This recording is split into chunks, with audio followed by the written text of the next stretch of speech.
Yo, what is up mga kaibigan? So ngayon nga, isa na namang update sa ating Axie Infinity. Yon, so wala nang paligoy-ligoy pa ito guys. Yun nga nakaraan di ba na update ang Classic.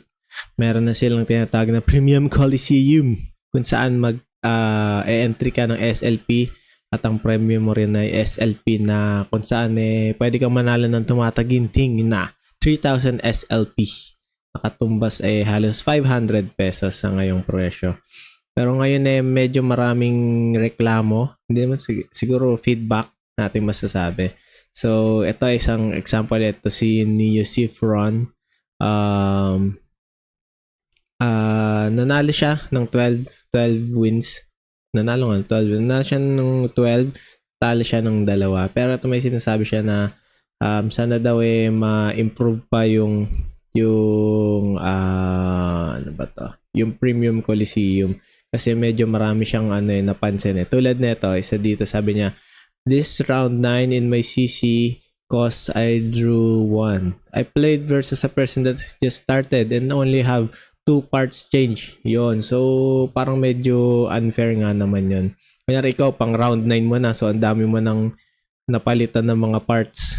So kung very chapsuy na yung yung Axie mo. Pero yung mga kalaban mo kakasimula pa lang. So ito meta to Parang nabago lang siguro dito sa kanya itong dalawa, yung tenga tsaka yung nasa ulo, di ba? So malakas nga naman yung kalaban mo kasi dalawa lang yung nabago sa kanya. Ikaw pang mo na pang pang 8 mo na, pang 7 mo na, di ba?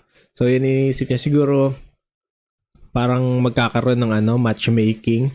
Siguro kahit mga hindi naman nalalayo, siguro mga pang 7 mo na tapos mga kalalaban mo mga pang 6 na o pang 8, mga ganong bagay, no. Parang naman okay ang labanan, medyo fair kasi syempre nagbabayad ka na ng diyan ng coins ng tunay na pera. So para hindi naman din lugi, 'di ba? So yun din, marami akong naririnig na feedback na sobrang hirap manalo talaga dito sa lamang ang talo talaga sa Premium Coliseum. Kasi honestly guys, ako naglalaro din ako ng Curse Coliseum ng mga nakaraan. Pero yung gold pa lang, hindi ko pa na-try SL. Talagang sobrang hirap manalo. Parang di pa ako nanalo ng 12 wins. Hirap, medyo nahirapan ako. Siguro ang pinakamaano ko lang napanalo na streak yung naka 5 lang ako. 5, hindi ko na lang sineryoso masyado kasi mahirap talaga. So what more itong mga tumatalpak pa na SLP, medyo mas disappointed sila. So yan, sana marinig tong din nito ni Kuya mong ni Yusip. May narinig din akong feedback na sana doble yung AXP para nga naman kahit medyo talo ka, kahit hindi mo mabawi yung SLP mo, medyo okay pa rin naman yung balik sa'yo. Mataas yung AXP na nakukuha dito sa at least dun sa Premium Coliseum, di ba? Kasi matalpak ka ng SLP mismo. So yon. So bago tayong proceed guys sa Origin update natin, please consider liking and commenting kung ano man ang mga tanong nyo dyan. Huwag nyo na rin kalimutan mag-subscribe guys. Kapag umabot ng 30 likes itong video nito, mamimigay tayo ng isang Axie sa random na magko-comment guys. Support nice. Yan lang. Let's go. Continue tayo guys. So guys, ito na. Mainit-init pa. Parang 10 minutes ago lang. Axie Origin Balancing Update for Season 7. Ito, meron silang update. Ito lang naman ang dalawang major na update guys. Lahat tinamaan ng Bubble Bomb composition. So, yung Bubble Bomb damage ay nabawasan ng 2. So dati 32 ang damage niya per bubble bomb, ngayon 30 na lang. Tapos Heart of the Ocean, ito rin ay ginagamit ng mga bubble bombers. So bonus damage niya reduced to 1.5% of target's max HP.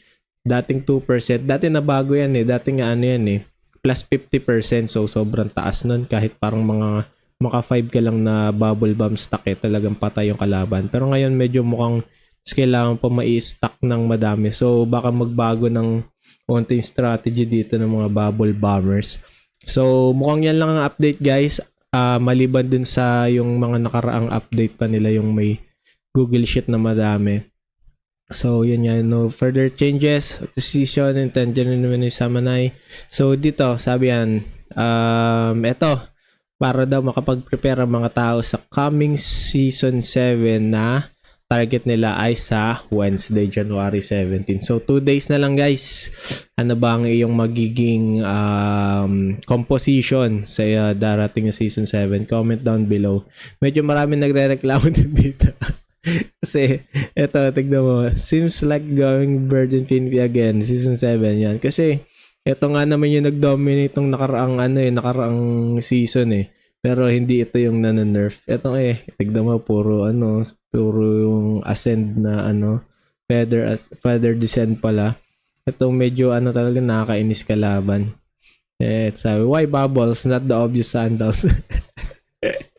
Masakit din naman yung sandals. Pero feeling ko mas yung sandals, mas balance siya kaysa dito sa axis descent na to, ay sa feather descent. Kasi yung sandals kailangan mo pang combo talaga. Ito parang hindi mo masyado pag-iisipan. Kasi madaya talaga to yung yung rune na to, lalo na to. Ayan, Nemo era, here we go. Ayun, reward. Nga, wala pa yung reward, no? Hindi pa sinasabi kung magkano yung reward. Ito, sandals era incoming. Feather descent is OP to. Nga, tama naman.